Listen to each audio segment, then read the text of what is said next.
riuh di Sungai Kuantan. Suara gong menggema 3 kali di udara pagi itu. Di tepian Sungai Kuantan, ribuan orang berjubel di bawah terik matahari, menyaksikan perlombaan yang hanya diadakan sekali setahun, pacu jalur, kebanggaan sekaligus nyawa masyarakat Riau bagian hulu. Bendera warna-warni berkibar di sepanjang tepian, anak-anak berlari membawa kipas bambu, dan aroma tanah basah bercampur keringat manusia memenuhi udara. Namun di tengah hiruk-pikuk itu, perahu berwarna hitam keemasan mencuri perhatian semua orang.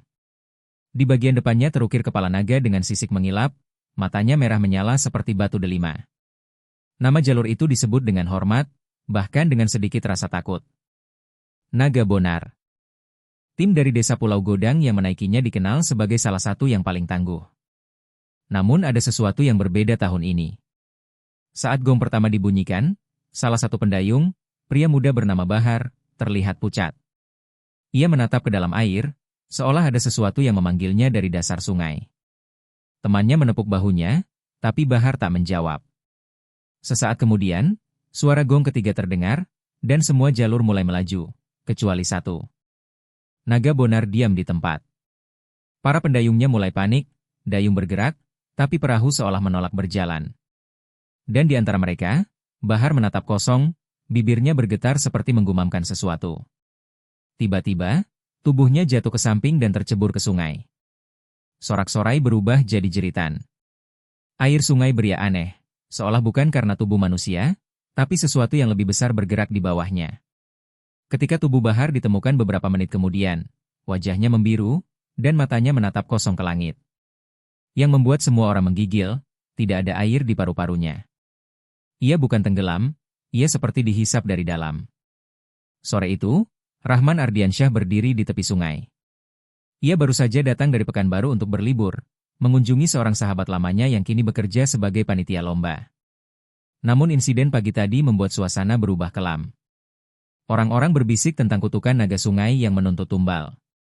Rahman, yang dulunya dikenal sebagai detektif muda berprestasi, merasa ada sesuatu yang janggal. Ia memperhatikan jalur naga Bonar yang kini ditarik ke tepi sungai.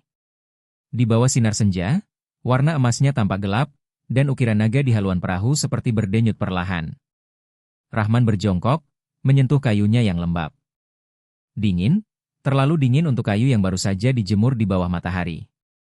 Jangan disentuh, nak, suara serak seorang wanita tua memecah keheningan. Rahman menoleh. Seorang perempuan berjubah hitam berdiri di dekatnya, membawa sebilah tongkat kayu. Kulitnya keriput, matanya tajam seperti mengenali sesuatu dalam diri Rahman. Ini bukan perahu biasa, katanya. Kayunya diambil dari tempat yang tidak seharusnya ditebang. Roh penjaga sungai masih di dalam sana. Rahman mengerutkan kening. Maksud ibu? Perempuan itu tersenyum samar, lalu berbisik. Setiap tahun, air menagih satu jiwa, agar tetap mengalir. Sebelum Rahman sempat bertanya lebih jauh, perempuan itu sudah berjalan pergi, menghilang di balik kabut sungai yang mulai naik bersama senja. Malam tiba. Desa Pulau Godang berubah sunyi. Lampu-lampu minyak menyala di tepi rumah panggung, dan suara jangkrik bersahutan di kejauhan. Rahman duduk di beranda rumah sahabatnya, Pak Nurdin, yang juga kepala panitia lomba. Orang sini percaya, setiap kali naga Bonar ikut lomba, pasti ada korban, kata Pak Nurdin sambil menyalakan rokoknya. Tapi jalur itu juga kebanggaan desa kami. Tahun lalu kami menang. Kalau tak ikut, orang bilang kami takut kutukan. Rahman mendengarkan tanpa menyela. Ia tahu, di balik tradisi sering tersembunyi cerita lama yang belum terselesaikan. Ada yang tahu siapa pembuat perahu itu? Tanyanya. Pak Nurdin menatap jauh ke arah sungai. Datuk Mangkuto Hitam, jawabnya pelan. Tukang perahu yang dulu disegani. Tapi sejak buat naga Bonar, dia menghilang begitu saja. Menghilang? Ya. Kata orang, ditelan sungai. Suara angin malam berhembus pelan, membawa aroma air dan tanah. Rahman memejamkan mata sejenak, mencoba mengingat bunyi yang ia dengar tadi sore, semacam gemuruh halus dari bawah sungai, saat Bahar ditemukan.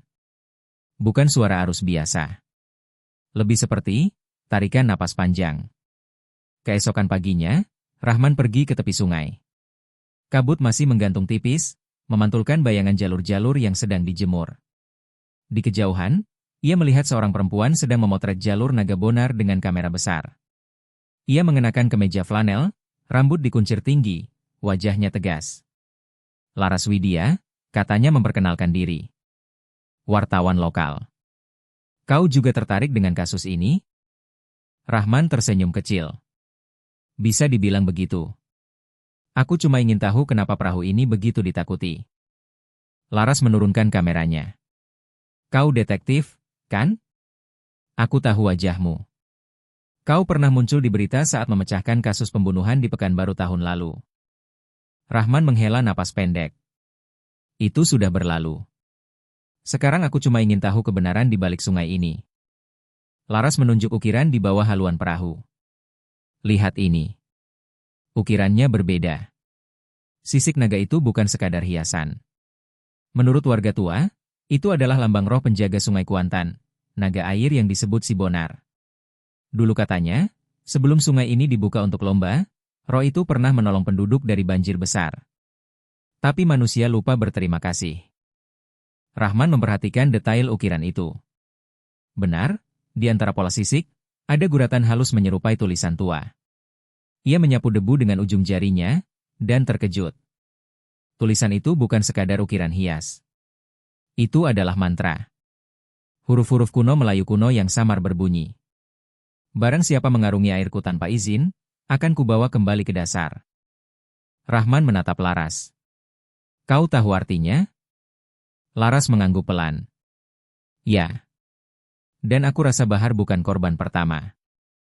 Siang itu, Rahman memutuskan untuk menelusuri arsip desa. Di gudang kayu dekat balai, ia menemukan catatan lama tentang perahu-perahu pacu jalur dari tahun ke tahun.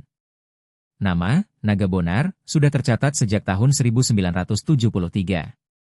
Dan di setiap tahun perahu itu ikut lomba, selalu ada catatan kecil di tepi kertas, 1 korban jiwa. Kadang pendayung, kadang penonton yang tenggelam. Selalu 1. Selalu dari desa yang sama. Rahman menatap catatan itu lama. Ada pola. Dan pola selalu berarti sesuatu. Sore menjelang malam, ia kembali ke tepian sungai. Cahaya jingga terakhir memantul di permukaan air. Rahman berdiri menatap perahu itu, sendirian. Ia merasa seperti sedang diawasi. Lalu, perlahan, dari tengah sungai, muncul gelembung-gelembung besar. Rahman melangkah mundur, tapi tak bisa mengalihkan pandangannya.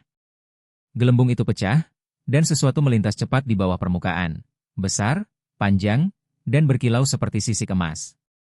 Sekejap kemudian, air tenang kembali. Hanya ada suara angin. Dan di kejauhan, terdengar sayup-sayup, suara dayung. Bukan 1, tapi banyak. Padahal lomba sudah usai sejak kemarin.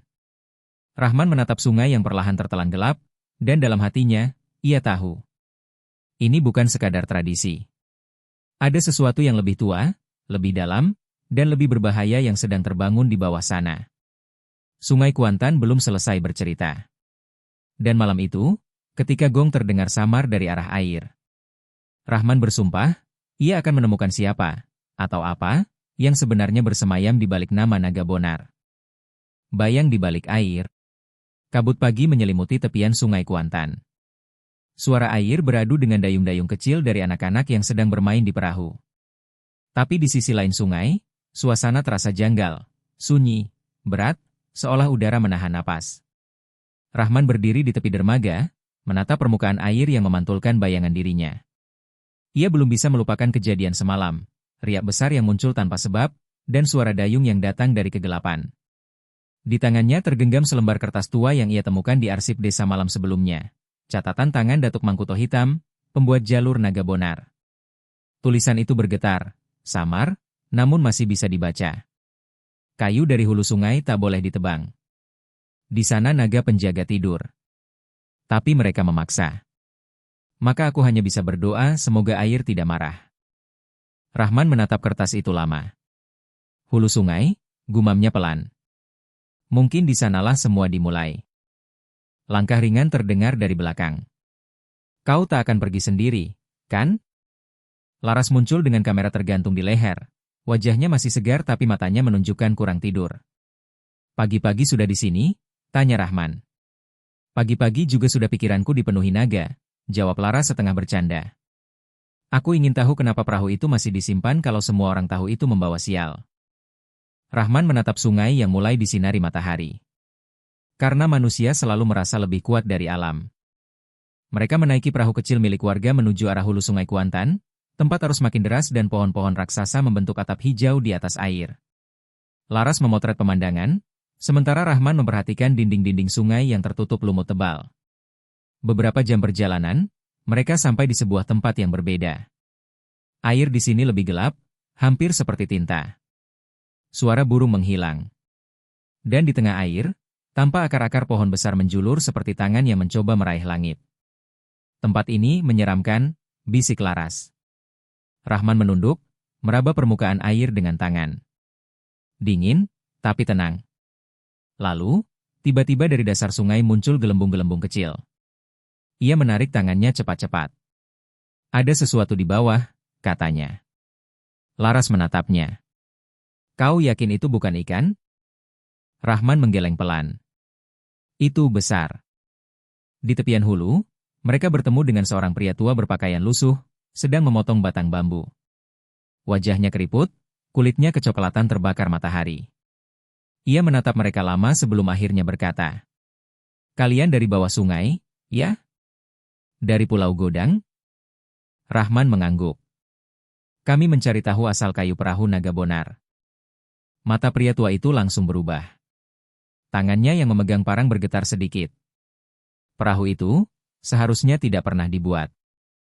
Ia menghela napas panjang, lalu mengajak mereka duduk di bawah pohon. Dulu, katanya pelan, di tempat ini ada pohon besar bernama kayu tambun. Orang bilang, itu tempat roh naga sungai bersarang. Akar pohon itu menembus sampai dasar air. Tapi waktu itu orang-orang desa ingin membuat jalur baru. Mereka datang bersama Datuk Mangkuto Hitam, menebang pohon ini. Laras mencondongkan tubuh. Apa yang terjadi setelah itu? Pria tua itu menatap air yang mengalir di depan mereka. Sejak batang pertama tumbang, langit mendadak gelap. Air naik tinggi, dan dari dalam sungai muncul suara seperti auman panjang. Beberapa orang jatuh ke air dan tak pernah muncul lagi. Tapi pohonnya tetap ditebang. Dari sanalah kayu naga bonar diambil. Rahman terdiam. Ia tahu legenda kadang menyembunyikan kebenaran. Tapi cerita ini terlalu selaras dengan apa yang ia lihat. Pria tua itu melanjutkan, Datuk Mangkuto tak pernah sama lagi setelah itu. Katanya setiap malam ia mendengar suara dayung dari bawah rumahnya. Lalu suatu pagi, ia hilang. Yang tersisa cuma cap kaki basah di lantai bambu. Laras menelan ludah. Apa maksudnya, Pak? Pria tua itu menatap mereka tajam. Roh naga itu bukan marah. Ia hanya menagih bagian yang diambil darinya. Mereka meninggalkan hulu menjelang sore. Langit mendung, angin makin berat. Di tengah perjalanan, hujan turun deras. Perahu kecil mereka berguncang, dan arus mulai deras. Rahman berpegangan pada sisi perahu, mencoba menjaga keseimbangan, tapi Laras berteriak, "Lihat ke bawah." Di bawah air yang keruh, tampak bayangan panjang berkilau emas bergerak lambat di dasar sungai. Rahman membeku. Bayangan itu terlalu besar untuk seekor ikan. Dan di ujung bayangan itu, dua cahaya merah menyala, seperti mata. Tiba-tiba air di sekitar perahu berputar membentuk pusaran kecil. Laras menjerit. "Rahman?" Rahman menarik dayung dan mendayung sekuat tenaga ke arah tepian. Beberapa detik kemudian, pusaran itu hilang. Air kembali tenang, seolah tak terjadi apa-apa. Hanya suara jantung mereka yang masih berdegup keras. Malam itu, mereka menginap di rumah warga di desa kecil dekat hulu. Laras duduk di dekat jendela, menatap hujan yang belum reda. "Rahman," katanya pelan. "Kau percaya pada kutukan?" Rahman mengangkat kepalanya dari buku catatan yang sedang ia tulis. "Aku percaya pada sebab dan akibat. Tapi kadang, sebabnya bukan hal yang bisa dijelaskan." Laras menarik napas dalam. "Aku tadi melihatnya. Bayangan di bawah air itu besar sekali. Dan matanya seperti melihatku." Rahman menatapnya. "Kau yakin?" Laras mengangguk, matanya tak berpaling dari luar jendela. Dan aku rasa, bisiknya, makhluk itu belum pergi. Tengah malam. Rumah itu sunyi. Hujan berhenti, tapi suara air masih terdengar deras. Rahman yang belum bisa tidur bangkit, berjalan keluar. Ia menatap sungai yang gelap, hanya diterangi cahaya bulan setengah. Udara lembab dan berat. Tiba-tiba, ada suara dayung. Pelan. Teratur.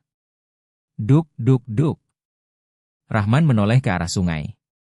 Di kejauhan, tampak siluet perahu panjang bergerak perlahan, tanpa suara manusia, tanpa lampu, tanpa arah. Hanya dayung yang terayun sendiri. Ia memicingkan mata. Di depan perahu itu, kepala naga emas menyala samar, dan tubuhnya seperti mengalir di atas air, bukan mengapung di atasnya.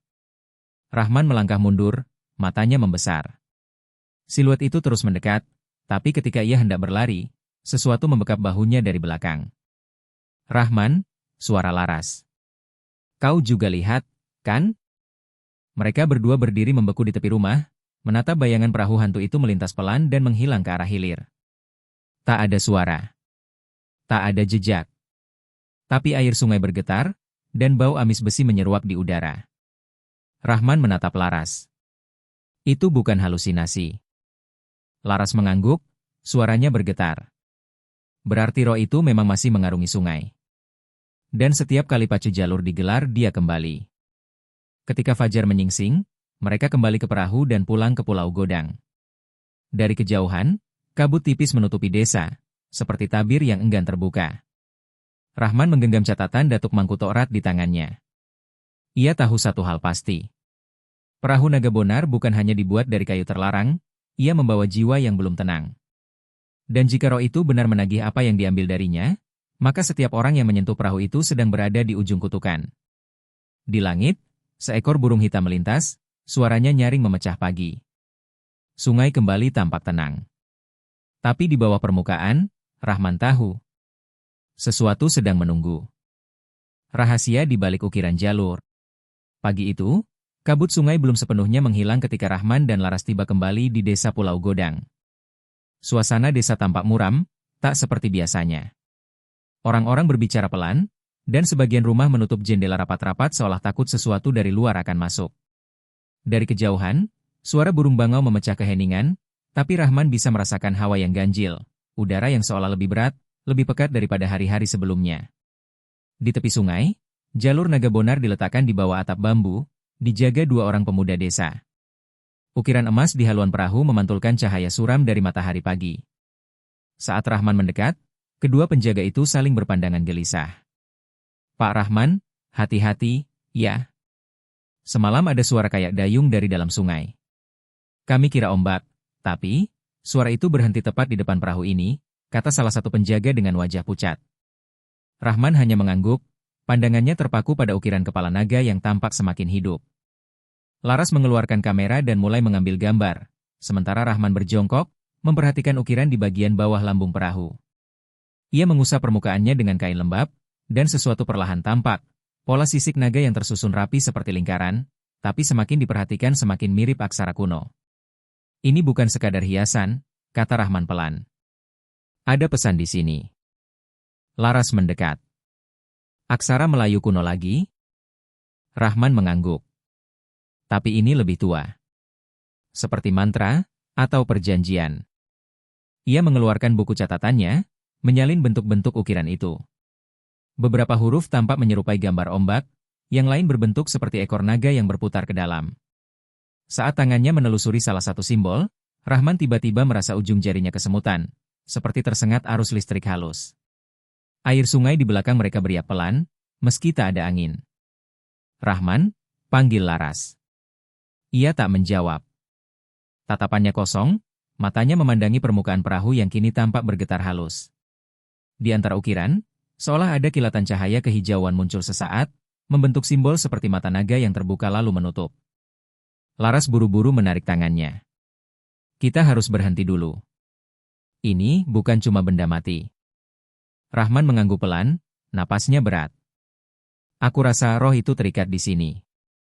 Mereka memutuskan pergi ke rumah Pak Nurdin, kepala panitia sekaligus tetua desa yang paling tahu asal-usul jalur itu. Rumahnya sederhana, tapi di dalam tergantung foto-foto lama lomba pacu jalur dari masa ke masa. Di salah satu foto tahun 1970-an, tampak perahu naga bonar pertama kali ikut lomba. Warnanya masih kayu polos, belum dicat emas seperti sekarang. Lihat, Laras, kata Rahman sambil menunjuk foto itu. Kepala naga di haluan berbeda. Waktu itu masih kecil, lebih sederhana. Pak Nurdin yang duduk di kursi bambu menarik napas panjang. Benar. Waktu itu jalur ini belum diukir ulang. Baru setelah Datuk Mangkuto Hitam membuat kepala naga barunya, keanehan mulai muncul. Rahman menatap serius. Apa maksud Bapak? Pak Nurdin menatap keluar jendela, seolah menimbang apakah ia harus berkata jujur atau tidak. Lalu dengan suara pelan ia mulai bercerita. Datuk Mangkuto dulu bukan sekadar pembuat perahu. Ia juga dikenal mengerti hal-hal gaib. Katanya, kayu dari hulu sungai terlalu hidup dan harus ditidurkan dulu sebelum dipakai. Jadi ia membuat ukiran kepala naga sebagai penutup, semacam perantara antara manusia dan roh penjaga sungai. Perantara? Tanya Laras.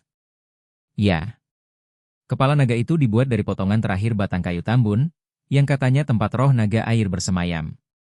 Saat perahu jadi, Datuk berpesan, jangan ukir ulang. Jangan dicat emas.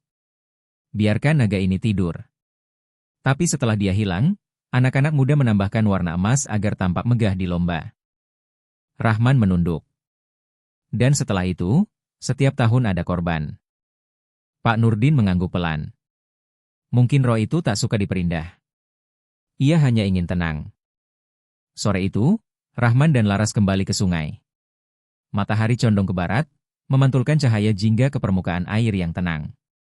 Dari jauh, suara gamelan latihan pacu jalur mulai terdengar, tapi suasana di sekitar Naga Bonar terasa ganjil, dingin seperti udara habis hujan. Rahman membuka catatan dan memandangi ulang salinan simbol dari ukiran tadi. Ia merasa ada pola tersembunyi di dalamnya.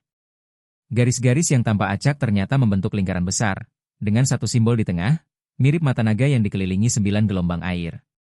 Laras, katanya, lihat ini. Polanya berulang 9 kali. Kau tahu apa artinya? Laras menatapnya bingung. 9, mungkin lambang jumlah dayung? Rahman menggeleng. Tidak. Ini angka ritual. Dalam beberapa naskah Melayu kuno, angka 9 melambangkan kesempurnaan roh penjaga air, 9 pusaran kehidupan sungai. Artinya, ukiran ini bukan hiasan, tapi segel. Segel? Ya. Segel roh naga agar tetap tertidur. Tapi jika segel ini retak atau rusak, Rahman menatap sisi lambung perahu yang mulai lapuk, maka roh itu akan bangun. Malam menjelang cepat. Angin dari arah sungai bertiup kencang, membawa bau tanah basah dan lumut tua. Rahman masih duduk di dekat perahu, menatap ukiran itu dalam cahaya lampu minyak. Laras berdiri di sampingnya. Kau yakin aman di sini malam-malam begini? Rahman menatap perahu dengan pandangan dingin. Tidak. Tapi jika roh itu memang ada, dia pasti menampakkan diri. Mereka terdiam beberapa saat, hanya suara jangkrik dan deru air yang terdengar. Lalu, perlahan, sesuatu mulai berubah. Air di sungai bergerak tanpa angin. Permukaannya bergelombang halus, lalu berhenti tiba-tiba. Dari arah hulu, muncul suara lirih, seperti desis panjang yang menyerupai tarikan napas. Hahaha. Lampu minyak di tangan Laras bergetar. Nyala apinya menurun, lalu padam. Rahman, bisik Laras ketakutan. Rahman menatap ke arah sungai. Di antara kabut tipis, terlihat siluet panjang berkilau, seperti naga yang melingkar di bawah permukaan air. Matanya berpendar hijau, menatap tepat ke arah mereka. Air di sekitarnya berwarna kehitaman. Dari perut sungai muncul riak-riak kecil, dan permukaan perahu Naga Bonar mulai bergetar seolah ada sesuatu dari dalam yang mencoba keluar. Rahman meraih senter, menyorotkan cahaya ke arah ukiran. Sekilas, ia melihat kilatan cahaya hijau keluar dari celah-celah ukiran naga, seperti urat bercahaya di bawah kulit kayu. Simbol mata naga di tengah lingkaran terlihat berdenyut, 1 kali, 2 kali. Laras berteriak. Rahman, lihat bawahnya. Rahman menunduk. Di bawah perahu, dari celah kayu yang lapuk, mengalir cairan hitam pekat ke tanah, seperti darah campur minyak. Bau anyir logam memenuhi udara. Ia segera menarik Laras menjauh. Pergi dari sini. Namun belum sempat mereka melangkah, suara gong menggema dari arah sungai. 3 kali, keras, dan bergema lama. Padahal, malam itu tak ada latihan lomba. Tak ada siapapun di sungai. Mereka berlari meninggalkan tepian, sementara dari balik kabut, suara dayung terdengar mengikuti langkah mereka. Duk, duk, duk. Setiba di rumah Pak Nurdin, mereka duduk terengah di beranda. Laras memegang kamera yang gemetar. Aku sempat merekam sedikit tadi. Tapi, entah kenapa, filenya kosong. Hanya suara air dan gong. Rahman memejamkan mata, mencoba menenangkan diri. Itu bukan kebetulan. Segel di perahu itu sudah retak. Roh itu sedang bangun.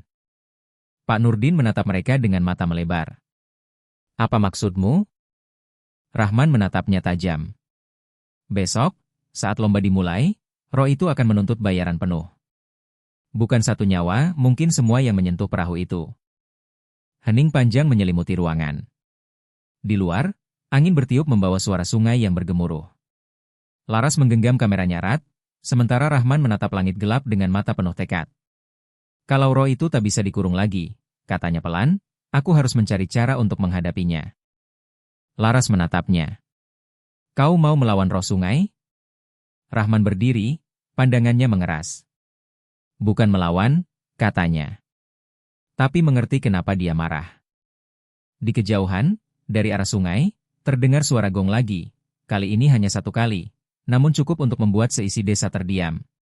Dan di tengah malam yang kian pekat, mata naga di ukiran perahu naga bonar tampak berpendar terang, seolah benar-benar hidup kembali. Jejak emas di balik sungai. Sore itu, langit Kuantan tampak seperti diselimuti debu keemasan. Matahari yang menurun perlahan memantulkan cahaya di permukaan sungai, menimbulkan kilauan seperti serpihan emas yang menari-nari di antara arus. Namun, bagi Rahman, keindahan itu hanya topeng. Ia tahu sesuatu bersembunyi di balik tenangnya air, sesuatu yang lebih tua dan lebih berbahaya dari yang bisa dijelaskan dengan logika. Setelah penemuan ukiran naga di perahu naga bonar, Rahman dan Laras mulai menelusuri kembali kisah lama di arsip desa. Di ruangan kecil yang berdebu di rumah kepala suku, mereka menemukan peta tua sungai Kuantan, digambar dengan tinta hitam yang hampir pudar. Namun ada satu bagian yang membuat keduanya menatap lama. Sebuah lingkaran kecil di sisi hulu dengan tulisan halus, Lubuk Emas. Tempat ini, ujar Rahman pelan sambil menunjuk peta, muncul di catatan Datuk Mangkuto juga. Katanya, sebelum kayu jalur ditebang, air di lubuk ini berkilau seperti emas setiap malam bulan purnama. Laras menatapnya, keningnya berkerut. Apakah itu yang dimaksud dengan emas naga? Kilau yang mereka lihat sebelum pohon tumbang? Rahman menutup peta perlahan. Mungkin bukan emas, tapi sesuatu yang lain. Sesuatu yang tak seharusnya disentuh manusia. Malam itu, mereka kembali ke rumah kayu tempat jalur naga bonar disimpan.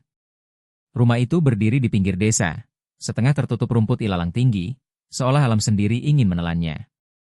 Dindingnya sudah rapuh, dan udara di dalam terasa lembab, bercampur bau kayu tua dan air sungai. Cahaya lampu minyak menyorot badan jalur yang tergeletak di tengah ruangan. Ukiran kepala naga emas di haluannya berkilau samar, memantulkan cahaya seperti masih hidup. Rahman berjalan mendekat, jari-jarinya menyusuri pola-pola halus di sisi badan perahu. Lihat ini, katanya, menunjuk pada ukiran berbentuk lingkaran kecil di bawah kepala naga. Ini bukan sekadar ornamen. Ini simbol pemanggil air, lambang yang biasa digunakan dalam upacara adat lama untuk memanggil roh penjaga sungai. Laras menelan ludah, langkahnya ragu. Jadi Datuk Mangkuto tahu bahwa dia sedang membuat perahu yang berisi roh? Bukan sekadar tahu, jawab Rahman pelan. Dia mungkin menyegelnya di dalam. Angin malam masuk dari celah jendela, meniupkan suara seperti bisikan. Di luar, suara serangga bersahutan, tapi entah kenapa, di dalam rumah itu, semua suara terdengar jauh. Seolah udara berhenti di sekitar naga bonar. Tiba-tiba, sesuatu berkilau di dasar perahu. Laras membungkuk, menyorot dengan lampu minyak. Rahman, lihat ini. Di celah kayu yang retak, tampak serpihan kecil logam berwarna emas, seperti sisik ikan tapi bercahaya halus. Rahman mengambilnya dengan hati-hati. Begitu disentuh, Serpihan itu terasa hangat, terlalu hangat untuk ukuran benda mati. Ini bukan logam biasa, gumam Rahman. Dan bentuknya seperti sisik. Sisik naga? Tanya Laras spontan. Rahman tak menjawab. Ia menatap serpihan itu lama, lalu memasukkannya ke dalam kantong kecil di sakunya. Kita harus tahu dari mana benda ini berasal.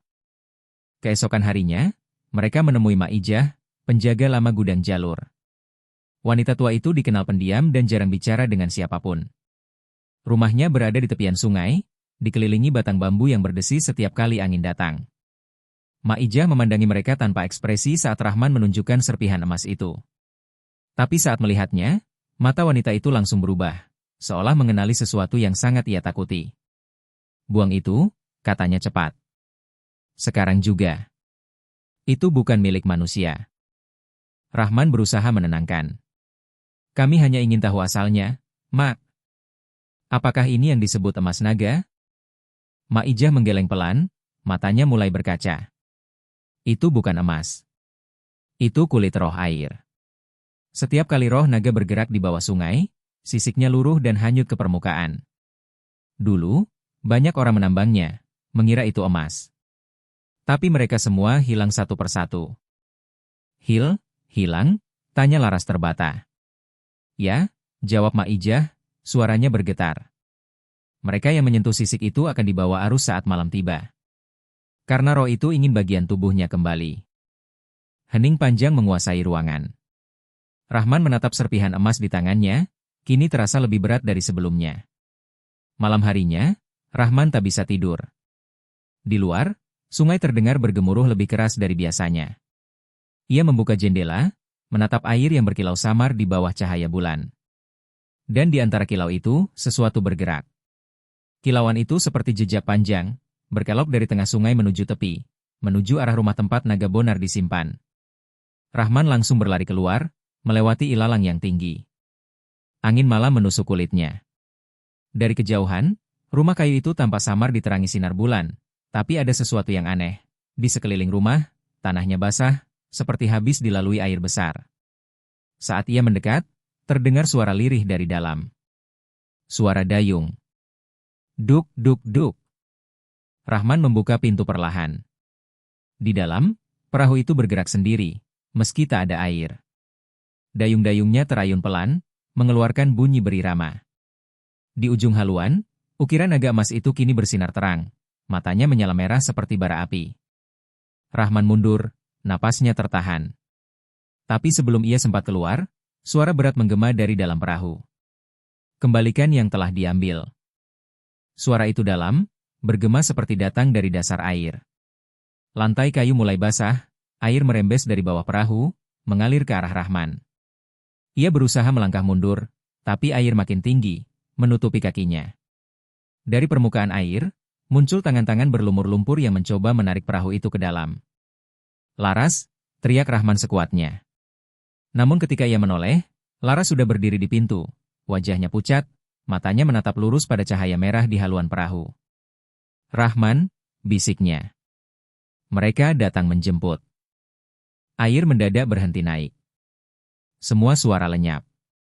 Cahaya merah di kepala naga padam. Hanya aroma tanah basah yang tersisa. Rahman dan Laras berdiri diam lama, tubuh mereka gemetar. Saat air surut perlahan, Rahman memperhatikan sesuatu yang tertinggal di lantai kayu. Jejak kaki basah, besar, memanjang, seperti jejak ular raksasa yang baru saja lewat. Ia menatap Laras dengan napas tersengal. Kutukan ini bukan hanya legenda, Laras. Naga itu masih hidup, di bawah sungai. Laras menatap jalur naga bonar yang kini diam kembali. Dan mungkin setiap kali perahu itu dilombakan, naga itu ikut mendayung dari bawah. Rahman memejamkan mata. Ia tahu, sejak saat itu, mereka bukan lagi sekadar menyelidiki misteri tua. Mereka sedang berhadapan dengan sesuatu yang menjaga keseimbangan antara manusia dan sungai. Dan sesuatu itu mulai terganggu. Malam di rumah Lalang. Langit malam di Pulau Godang tampak berat. Angin membawa aroma lembab dari sungai, dan di antara ilalang yang tinggi, suara serangga seperti bisikan yang menegangkan. Rumah kayu tempat jalur naga bonar disimpan kini tampak lebih menyeramkan dari biasanya. berdiri sendiri di tengah hamparan rumput lalang yang bergerak liar tertiup angin. Rahman dan Laras menatap bangunan itu dari kejauhan. Lampu minyak di tangan Rahman bergetar karena angin, dan bayangan mereka menari di tanah, panjang dan goyah. "Sudah yakin mau bermalam di sini?" tanya Laras, suaranya nyaris tenggelam dalam desir angin. Rahman mengangguk perlahan. "Kalau memang roh itu terikat pada jalur, maka kita harus ada di sini malam ini. Hanya dengan begitu kita bisa tahu apa yang sebenarnya terjadi." Mereka berdua melangkah masuk. Pintu tua berderit, mengeluarkan suara panjang seperti rintihan. Di dalam, suasana lebih dingin dari luar. Rumah itu kosong kecuali satu benda, perahu naga bonar yang tergeletak di tengah ruangan, seperti binatang yang sedang tidur, menunggu untuk dibangunkan. Rahman menyalakan dua lampu minyak dan meletakkannya di sisi perahu. Cahaya kuning redup menyorot ukiran naga di haluan, membuat mata naga itu tampak berkilau merah samar. Laras mengatur kamera dan alat perekam suara.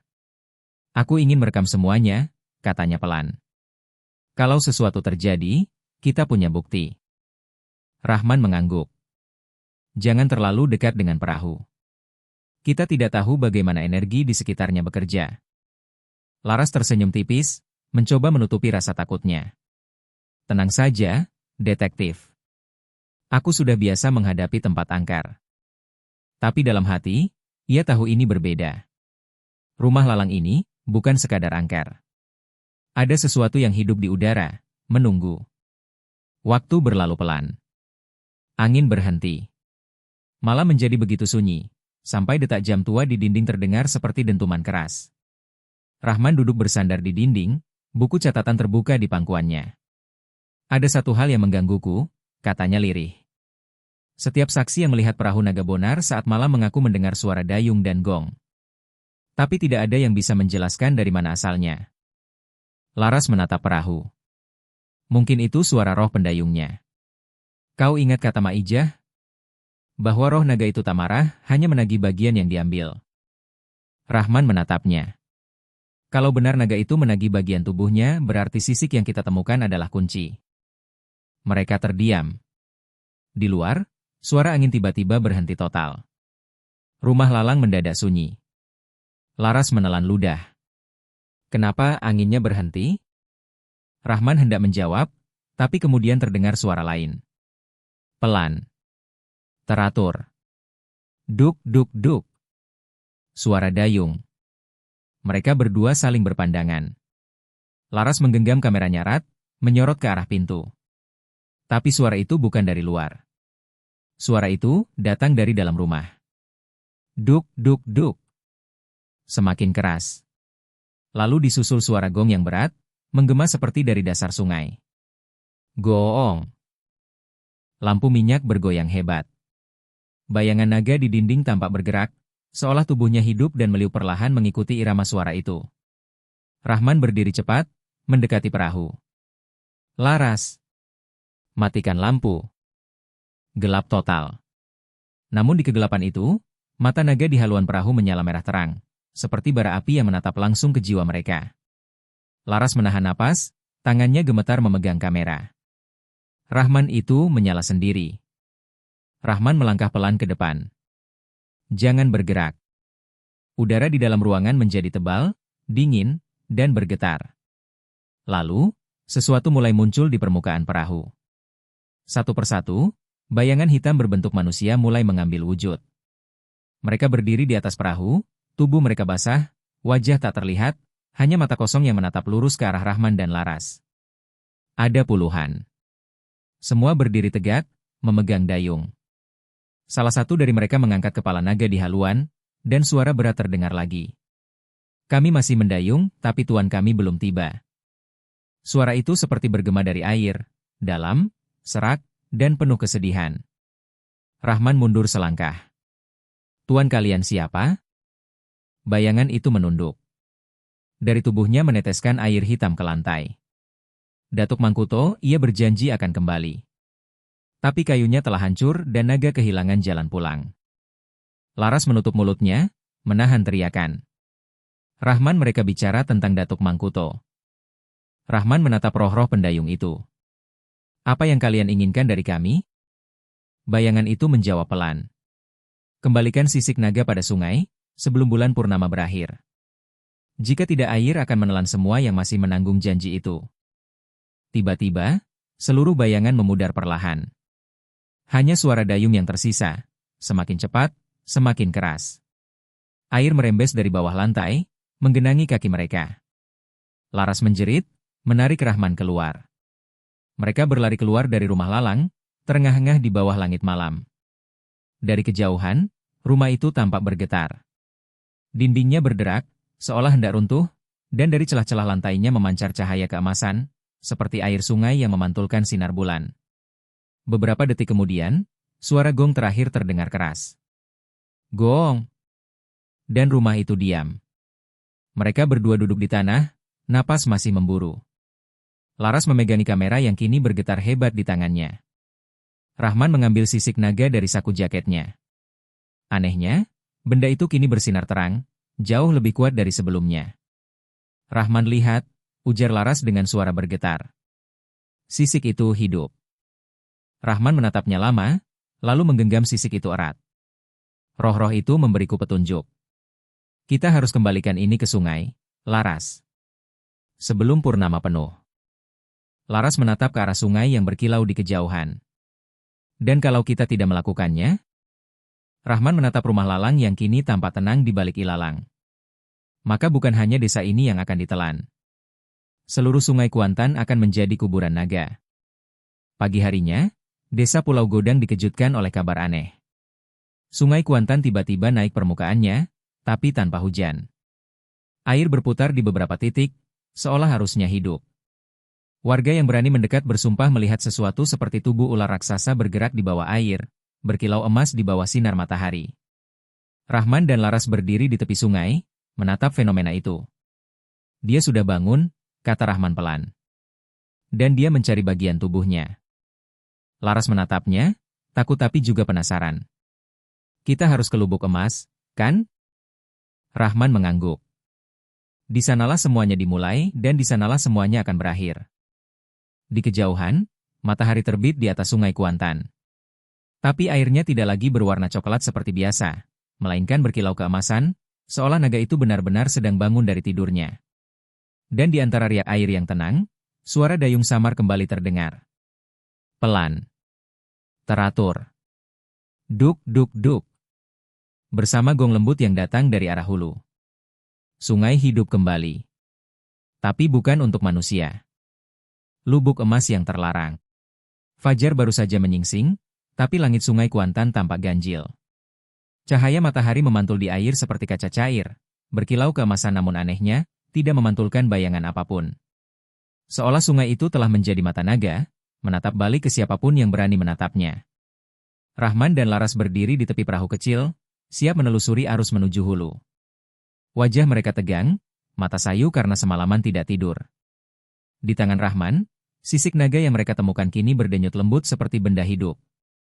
Setiap denyutan membuat air di sekitar perahu ikut bergetar halus. Kalau apa yang dikatakan roh pendayung itu benar, ujar Rahman pelan, kita harus sampai ke Lubuk Emas sebelum malam ini. Purnama penuh akan naik, dan naga itu akan bangun sepenuhnya. Laras menatap sungai yang tenang tapi memantulkan cahaya aneh. Bagaimana kalau kita terlambat? Rahman menatap jauh ke hulu, di mana kabut tipis bergulung seperti napas makhluk besar. Kalau terlambat, mungkin sungai ini akan menelan seluruh desa. Mereka pun mendayung perlahan. Perjalanan menuju hulu terasa lebih panjang dari sebelumnya. Tidak ada suara burung, tidak ada nyanyian serangga. Hanya gemericik air dan desir lembut dari dedaunan tinggi yang menutupi langit.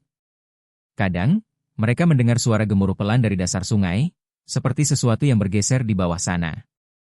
Beberapa jam kemudian, kabut menebal. Laras menyorot lampu senter ke air, dan di balik permukaan bening, ia melihat sesuatu.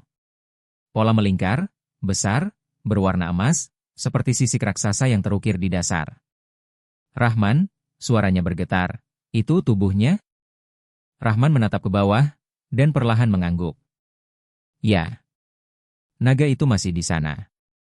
Tiba-tiba, perahu mereka terguncang keras. Air berputar cepat, membentuk pusaran kecil. Laras berpegangan kuat pada sisi perahu. Dari dalam pusaran itu, muncul benda kecil seperti paku emas berukir. Rahman meraihnya dengan hati-hati. Di benda itu terukir huruf-huruf tua, dan di antara ukiran samar itu, terlihat satu nama, Mangkuto. Rahman menatapnya lama. Ini peninggalan Datuk Mangkuto. Dia pasti ke sini dan tak pernah kembali. Sore menjelang. Mereka tiba di sebuah daerah di mana sungai melebar dan tenang. Airnya berwarna keemasan sempurna, seperti cairan logam yang hidup. Di tepi sungai, batu-batu besar tertata melingkar, membentuk lingkaran sempurna seperti altar. Rahman menatap sekeliling. Ini pasti lubuk emas. Laras turun dari perahu, menapaki batu yang licin. Tempat ini terasa tidak nyata.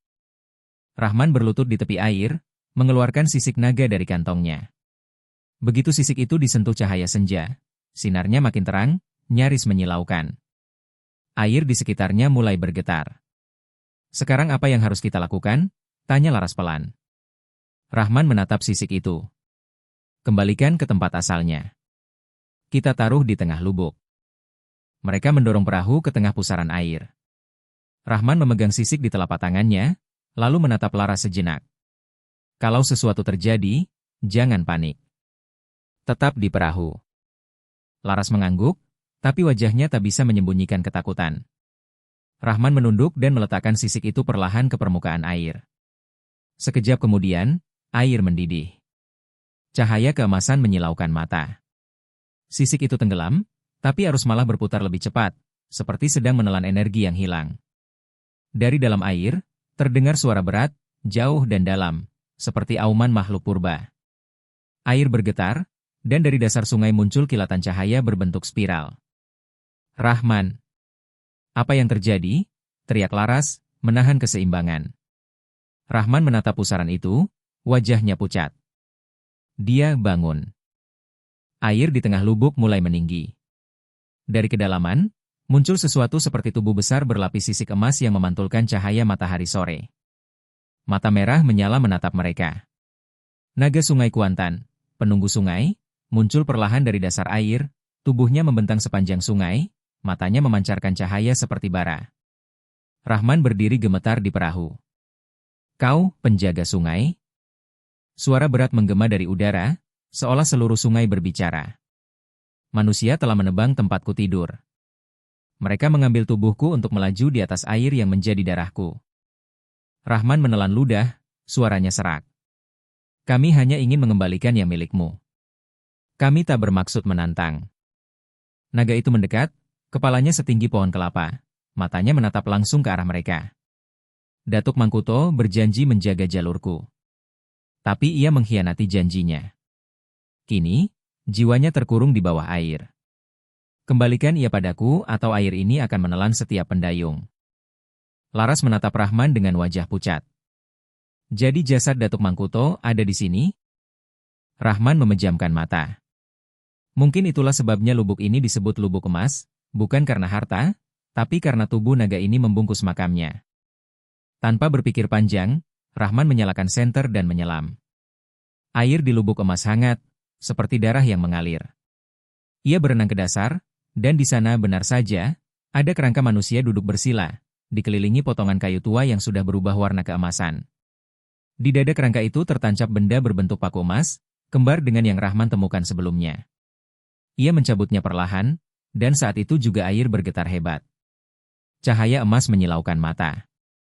Naga di permukaan mengeluarkan raungan panjang yang mengguncang udara. Rahman berenang ke atas sekuat tenaga, menyerahkan paku emas itu pada Laras. Ini kuncinya. Ini yang menahan roh Datuk Mangkuto di bawah. Laras memegang paku itu erat. Cahaya dari benda itu memancar kuat, menembus kabut. Dari tengah sungai, sosok bayangan manusia muncul perlahan. Wajahnya tenang tapi matanya kosong. Ia memakai pakaian lama berwarna hitam, tubuhnya setengah tembus cahaya. Datuk Mangkuto, bisik Rahman. Sosok itu menatap mereka, lalu menunduk pada naga yang menunggu di bawah. Ampunilah aku. Aku hanya ingin memberi kejayaan bagi jalur desa, bukan menghina penjagamu. Naga menatapnya lama. Air di sekitar menjadi tenang. Lalu perlahan, tubuh naga itu memudar, berubah menjadi pusaran cahaya yang menelan sosok Datuk Mangkuto. Dalam beberapa detik, keduanya menghilang di dasar lubuk emas. Air kembali tenang. Tidak ada suara. Tidak ada cahaya. Hanya keheningan yang menggantung seperti doa. Rahman dan Laras terdiam lama di atas perahu, membiarkan air membawa mereka kembali ke hilir. Cahaya matahari sore kini kembali normal, tak lagi keemasan. Burung-burung mulai terdengar di kejauhan. Laras menatap Rahman. Jadi, sudah selesai? Rahman menatap arus yang perlahan membawa mereka pulang. Untuk sekarang, ya. Tapi naga itu tidak benar-benar hilang. Ia hanya tidur kembali, menunggu manusia berikutnya yang serakah. Laras menatap langit senja yang berwarna merah. Dan sisik naga yang kita kembalikan? Rahman membuka tangan. Di telapak tangannya, hanya tersisa debu halus berwarna emas, terbawa angin. Itu tandanya janji sudah ditebus. Malam tiba di Pulau Godang. Sungai kembali tenang. Namun ketika warga desa tidur, dari arah hulu terdengar samar suara dayung. Pelan. Teratur. Duk, duk, duk. Dan jauh di bawah air, seberkas cahaya keemasan berdenyut lembut, seperti jantung naga yang kembali beristirahat. Arwah yang belum pulang. Kabut pagi di Sungai Kuantan turun lebih pekat dari biasanya. Udara lembab dan dingin, membuat setiap helaan napas Rahman tampak seperti asap tipis yang menari di udara. Ia berdiri di depan rumah tua peninggalan Datuk Mangkuto, rumah yang sejak dulu dibiarkan kosong, tetapi kini, setelah kejadian di Lubuk Emas, seakan memanggilnya untuk datang. Papan-papan kayu di dinding rumah itu lapuk, dan di bagian atap, beberapa genting telah jatuh. Namun yang paling aneh adalah, di setiap celah jendela, tampak bekas uap keemasan, seperti kabut yang tak mau pergi. Laras berdiri di belakangnya, membawa lampu minyak kecil. Kenapa kita ke sini, men? Rahman menatap pintu yang separuh terbuka. Aku tidak bisa tidur sejak kita kembali dari Lubuk Emas. Setiap malam, aku mendengar suara dayung dan seseorang memanggil namaku. Datuk Mangkuto? Rahman mengangguk pelan. Mungkin dia belum benar-benar pergi. Mereka masuk perlahan. Lantai kayu berderit pelan di bawah langkah mereka. Di dalam rumah itu, udara lebih dingin. Anehnya, bau air sungai sangat kuat, seperti rumah itu telah menyerap arus dari dalam bumi. Lampu minyak bergetar, dan cahaya menari di dinding. Di tengah ruangan, tampak sesuatu tergantung di langit-langit, bendera tua dari kain hitam, dengan lukisan naga emas melingkar di tengahnya. Rahman mendekat. Bendera pacu jalur, gumamnya. Ini milik Datuk Mangkuto. Laras menatapnya heran. Kenapa masih di sini? Bukannya jalur itu. Sudah tenggelam, aku tahu, potong Rahman. Tapi benda ini, seperti penanda. Penjaga terakhir antara manusia dan roh sungai. Ia mengulurkan tangan untuk menyentuh bendera itu. Tapi sebelum jari-jarinya menyentuh kain, udara di ruangan berubah dingin menusuk tulang. Lampu minyak bergetar, hampir padam. Dari ujung ruangan, terdengar suara langkah kaki basah. Ceplak, ceplak, ceplak. Laras berpegangan pada bahu Rahman, tubuhnya gemetar. Ada orang? Rahman menelan ludah, lalu menyorotkan cahaya ke arah suara itu. Dan di sana, di sudut gelap ruangan, berdiri sosok tua berpakaian hitam basah kuyup, wajahnya setengah hancur seperti terbakar air. Matanya kosong, tapi di dahinya tampak bercahaya lemah, paku emas yang sama seperti yang Rahman temukan di dasar lubuk. Datuk, bisik Rahman lirih. Sosok itu menatapnya tanpa ekspresi. Lalu dari mulutnya yang pucat, keluarlah suara berat, bergema di seluruh ruangan. Belum selesai? Rahman melangkah maju pelan. Apa maksud Datuk? Bukankah naga sudah tenang? Arwah itu menggeleng perlahan. Naga hanya penjaga. Tapi ada tangan manusia yang membangunkan dia kembali. Laras berbisik takut, tangan manusia? Siapa maksudnya? Arwah itu mendekat, dan saat ia bergerak, air mengalir dari ujung kainnya, menetes ke lantai, membentuk genangan yang perlahan berwarna keemasan. Orang yang menebang kayu dari hulu. Orang yang menjual sisa naga itu untuk dijadikan jalur baru. Rahman tertegun. Jadi, naga yang marah itu bukan hanya karena kami pacu jalur dengan kayu dari hutan, tapi karena darahnya dijual, potong arwah itu datar. Dibuat jadi perhiasan. dijadikan lambang kejayaan. Kalian menyembah emas yang berasal dari tubuh naga. Rahman terdiam. Hatinya terasa mencelos. Ia teringat paku emas yang ia simpan di dalam tas, benda yang katanya membawa keberuntungan, tapi mungkin justru kutukan yang mengikat jiwa Datuk Mangkuto selama puluhan tahun. Datuk, kalau begitu, apa yang harus kami lakukan? Arwah itu menatapnya lama, lalu suaranya menurun menjadi lebih berat. Bakar bendera itu. Kembalikan abu dan paku emas itu ke sungai sebelum purnama habis. Jika tidak, jalur yang baru sedang dibuat di hulu, dan naga akan menelannya semua. Seketika angin kencang berhembus dari arah jendela. Lampu minyak padam. Ketika Rahman menyalakannya kembali, arwah Datuk Mangkuto sudah menghilang. Hanya sisa air berwarna emas di lantai, perlahan menyerap ke kayu. Sore itu, Rahman dan Laras berdiri di tepi sungai. Mereka menyalakan api kecil di atas rakit bambu. Di atasnya, terbentang bendera naga hitam milik Datuk Mangkuto. Cahaya api menari di permukaan air. Bendera itu perlahan terbakar, asapnya melingkar naik ke langit, membentuk pola naga yang berputar sebentar sebelum menghilang. Laras menatapnya dalam diam. Kau yakin ini cukup? Rahman menggeleng. Belum. Kita masih harus ke hulu, ke tempat jalur baru sedang dibuat. Malam itu mereka berjalan menyusuri tepi sungai. Udara terasa berat, dan angin seperti membawa bisikan. Dari jauh, terdengar suara logam menebas pohon dan orang-orang bercakap-cakap di tengah hutan. Ketika mereka tiba, mereka melihat beberapa warga sedang memahat batang besar yang sudah ditebang dari hutan hulu. Di batang itu, tampak urat berkilau samar, seperti sisik naga yang tertanam dalam kayu. Berhenti, teriak Rahman, tapi para pemahat hanya menatap aneh. Kau siapa? Ini kayu pesanan kepala desa, salah satu dari mereka membalas. Rahman berlari mendekat, menunjukkan paku emas di tangannya. Kayu ini kutukan. Kalian menebang tubuh naga sungai. Orang-orang itu tertawa tidak percaya. Tapi tiba-tiba, salah satu dari mereka menjerit. Kulit tangannya yang memegang kapak mendadak melepuh, seperti tersiram air mendidih. Dari dalam batang kayu itu, muncul uap tipis berwarna emas, dan pelan-pelan terdengar suara. Duk, duk, duk. Suara dayung yang datang dari arah hulu. Langit mendadak berawan. Angin berputar kencang. Rahman menarik Laras mundur. Kita terlambat. Naga itu bangun lagi. Batang kayu yang sedang dipahat tiba-tiba retak. Dari celahnya memancar cahaya keemasan.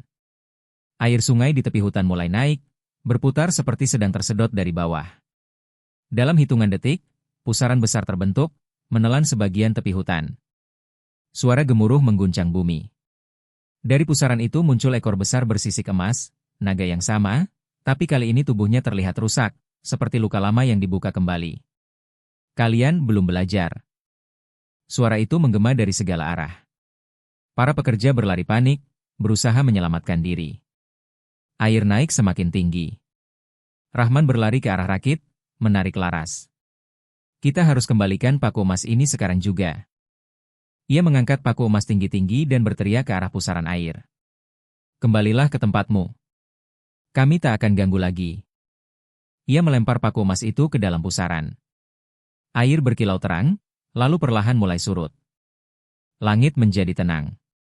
Hanya tersisa debu emas di permukaan air. Laras menatap Rahman, napasnya tersengal. Apa itu akhir dari semuanya? Rahman menatap sungai yang kini kembali tenang, namun dari kedalaman, ia masih bisa mendengar suara samar. Duk, duk, duk. Irama dayung yang datang entah dari mana. Rahman menatap Laras dengan wajah muram. Belum, arwah Datuk Mangkuto mungkin sudah pulang, tapi naga itu tidak tidur untuk selamanya. Beberapa malam kemudian, warga Pulau Godang menggelar syukuran kecil. Jalur-jalur lama dibersihkan, bendera-bendera baru dikibarkan. Namun di antara tawa dan musik, Rahman berdiri di tepi sungai, menatap arus yang berkilau di bawah cahaya bulan. Laras menghampirinya. Kau masih mendengarnya? Rahman mengangguk pelan. Ya. Tapi kali ini, bukan suara naga. Itu suara pendayung. Mungkin arwah Datuk Mangkuto benar-benar sudah kembali ke tempatnya, menjaga sungai, bukan menghantui lagi. Laras tersenyum tipis. Berarti kutukan itu benar-benar sudah berakhir. Rahman menatap jauh ke hulu, di mana kabut mulai turun. Untuk sekarang, iya. Tapi kalau manusia mulai tamak lagi, dia akan bangun kembali. Dan saat itu terjadi, air ini takkan lagi tenang. Kabut semakin tebal. Dari kejauhan, di tengah arus, terlihat siluet perahu panjang berpendayung satu orang, mendayung perlahan di bawah bulan purnama. Bukan manusia. Bukan roh jahat. Hanya penjaga sungai, yang tak pernah benar-benar pergi. Sungai yang mengingat. Sungai Kuantan kembali tenang. Begitu tenang hingga permukaannya seperti kaca besar yang memantulkan langit biru. Tapi bagi Rahman, ketenangan itu tak pernah benar-benar berarti damai. Ia tahu, di balik arus yang lembut itu, sungai menyimpan sesuatu. Sebuah ingatan yang tidak hilang. Sudah seminggu sejak malam naga itu bangkit kembali. Desa Pulau Godang tampak pulih.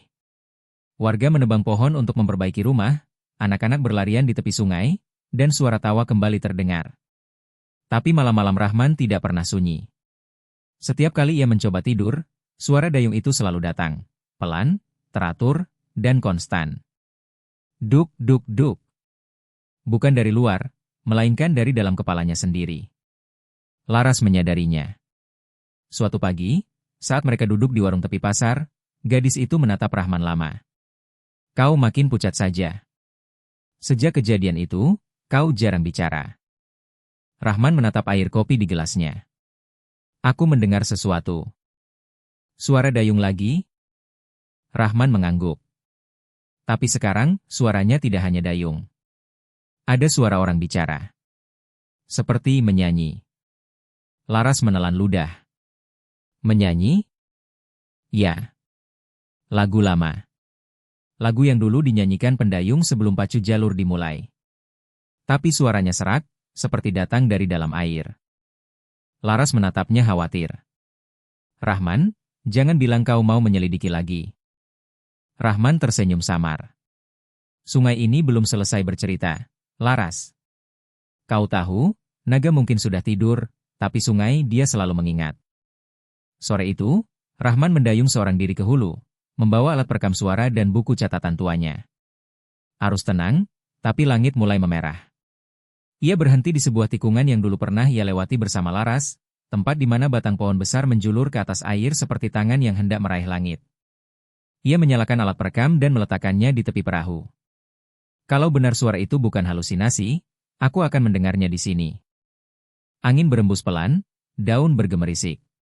Air di sekitar mulai beriak lembut, dan dari dalam arus, terdengar nyanyian lirih.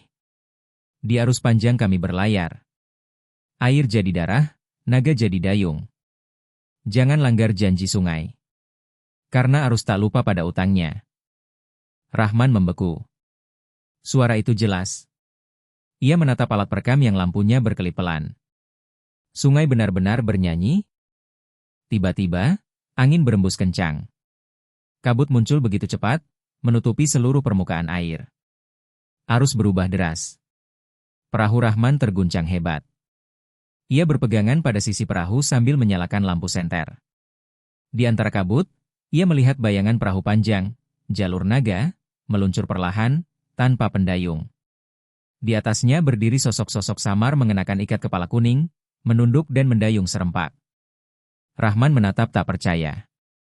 Pendayung roh? Mereka mendayung dalam diam, dan dari arah haluan muncul sosok terakhir, Datuk Mangkuto. Namun kali ini wajahnya tenang, matanya tidak kosong seperti dulu. Ia menatap Rahman dan mengangguk pelan. Sungai mengingat, Rahman. Tapi sungai juga memaafkan jika manusia belajar menghormati. Rahman ingin menjawab, tapi suara ombak menenggelamkan suaranya. Sosok-sosok itu perlahan memudar, meninggalkan jejak cahaya keemasan di permukaan air. Keesokan harinya, Rahman memutar ulang rekaman itu di rumah Laras. Namun yang terdengar hanya gemericik air. Tidak ada nyanyian. Tidak ada suara apapun. Tidak mungkin, Rahman menggenggam kepala. Aku dengar jelas tadi malam. Laras menatapnya, lalu menurunkan suara. Mungkin memang bukan untuk didengar manusia lain, men. Mungkin sungai cuma bicara padamu. Rahman terdiam lama. Kata-kata itu terasa benar. Sejak malam naga bangkit, Sungai seolah menganggapnya bukan lagi orang luar. Hari-hari berikutnya, Rahman mulai menelusuri tepian sungai, mencatat setiap perubahan yang ia temui. Ia menemukan air di beberapa titik berubah hangat menjelang malam, dan muncul buih kecil berwarna emas di sekitar bebatuan tertentu. Ia bahkan menemukan ukiran naga samar di akar-akar pohon yang terendam. Namun yang paling mengejutkan terjadi 3 hari kemudian. Saat ia dan Laras berjalan di tepi sungai menjelang senja, mereka melihat anak-anak kecil bermain di air. Salah satu dari mereka, seorang bocah laki-laki berumur sekitar 6 tahun, tiba-tiba berdiri di tengah arus dan menatap kosong ke arah hulu. Rahman merasa jantungnya berhenti. Di dada bocah itu, tampak bercahaya samar, bentuk sisik emas. Laras lihat itu, bisik Rahman pelan.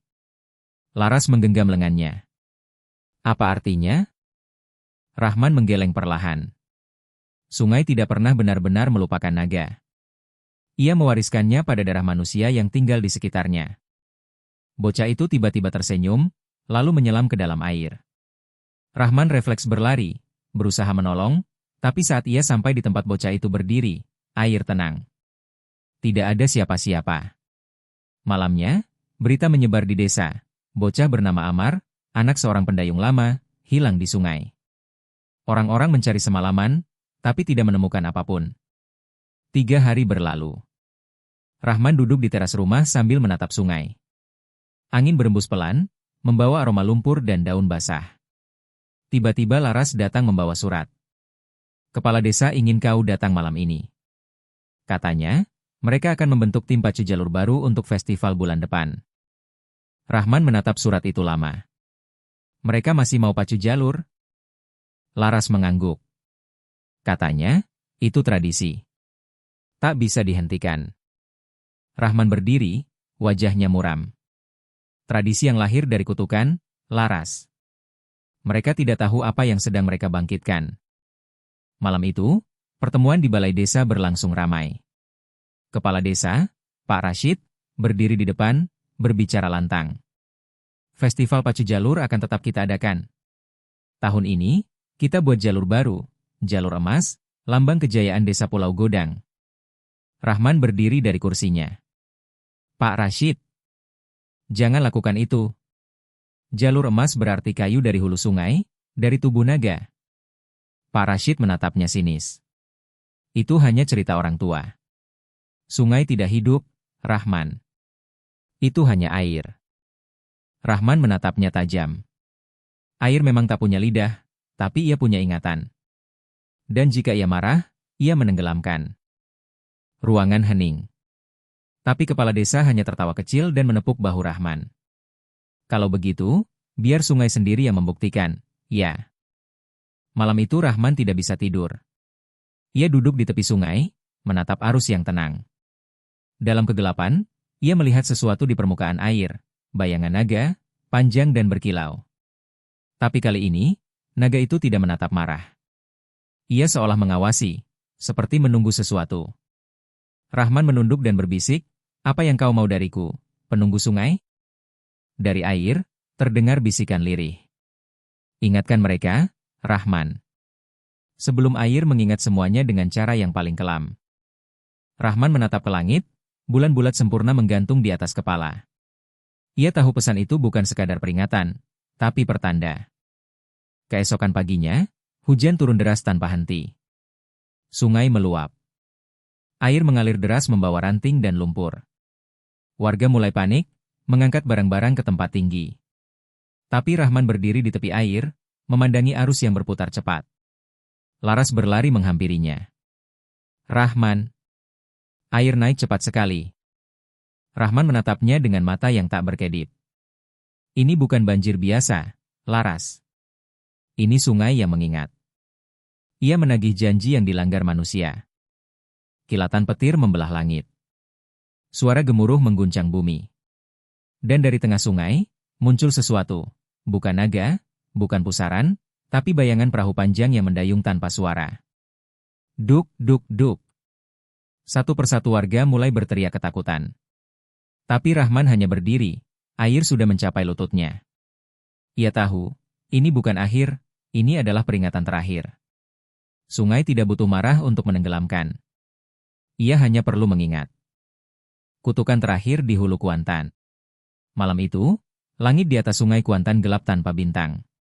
Bulan tertutup awan hitam, dan udara membawa bau besi, seperti aroma darah yang mengering di udara. Di kejauhan, suara gong pacu jalur masih menggema, meski acara telah ditunda karena banjir yang tiba-tiba datang. Rahman berdiri di tepi sungai, tubuhnya basah kuyup oleh hujan. Matanya menatap arus air yang kini berwarna keruh keemasan. Arus itu seolah hidup, bergulung ke arah hulu seperti menuntun sesuatu yang tak terlihat. Laras datang berlari dari arah desa, napasnya tersengal. Rahman. Kepala desa dan beberapa warga, mereka tetap memahat jalur baru. Katanya, banjir ini pertanda kemenangan. Rahman menatap kosong. Kemenangan, suaranya pelan namun dalam. Tidak, Laras. Ini panggilan. Sungai sedang menagih jiwa. Malam semakin pekat. Rahman dan Laras menelusuri jalan becek menuju hulu sungai, di mana suara pukulan palu dan gesekan gergaji masih terdengar. Mereka tiba di sebuah dataran tinggi di tepi hutan, tempat kayu besar dipahat menjadi jalur emas, jalur yang disebut warga Naga Bonar. Kayu itu memang berkilau di bawah sinar petir, tetapi aura yang keluar darinya membuat bulu kuduk berdiri. Urat kayunya tampak seperti otot makhluk hidup, dan setiap tetes air hujan yang jatuh ke permukaannya memantulkan cahaya aneh. Pak Rashid, kepala desa, berdiri di antara pekerja, matanya berkilat penuh ambisi. Kita hampir selesai. Besok pagi, jalur ini turun ke sungai, dan Pulau Godang akan dikenal seprovinsi Riau. Rahman maju, berteriak keras, Pak Rashid. Hentikan ini sekarang juga. Semua menoleh. Pak Rashid tertawa keras. Rahman, kau masih dengan cerita roh dan naga itu? Sudah cukup menakuti orang kampung dengan dongengmu. Rahman mendekat, matanya tajam. Ini bukan dongeng. Kau telah menebang kayu dari hulu yang terlarang. Disitulah naga bersemayam. Kalau jalur ini turun ke air, sungai akan menelan seluruh desa. Hening. Lalu dari belakang, seorang pekerja berbisik, Pak, kayu ini kadang bergetar sendiri. Pak seolah hidup. Pak Rashid mendelik. Diam, bentaknya, lalu memukul kayu itu dengan palu besar. Kalau hidup, biar aku bunuh sekarang. Suara dentuman palu bergema keras. Petir menyambar di langit. Dan sesaat kemudian, bumi berguncang. Tanah di bawah mereka bergetar hebat, membuat para pekerja terpeleset. Rahman berlari menarik Laras menjauh. Dari tengah batang kayu yang dipukul Pak Rashid, muncul cahaya menyilaukan berwarna emas menyala. Urat-urat kayu meledak, dan air menyembur dari tanah, seperti mata air yang pecah. Dari dalam tanah itu, muncul bentuk besar, kepala naga dengan sisik berkilau dan mata merah menyala. Tapi kali ini, wajah naga itu rusak, separuhnya hancur seperti kayu busuk. Ia meraung, suaranya mengguncang bumi. Manusia belum belajar. Suara itu menggema ke seluruh hutan. Petir menyambar tanpa henti. Angin berputar kencang. Hujan berubah deras menjadi badai. Rahman menatap makhluk itu dengan tatapan kosong, air matanya bercampur hujan. Dia belum tenang. Kita telah membangunkan bagian yang salah. Laras menatap Rahman, tubuhnya gemetar. Apa yang bisa kita lakukan sekarang? Rahman memandang ke sungai di bawah, yang kini bergolak seperti air mendidih.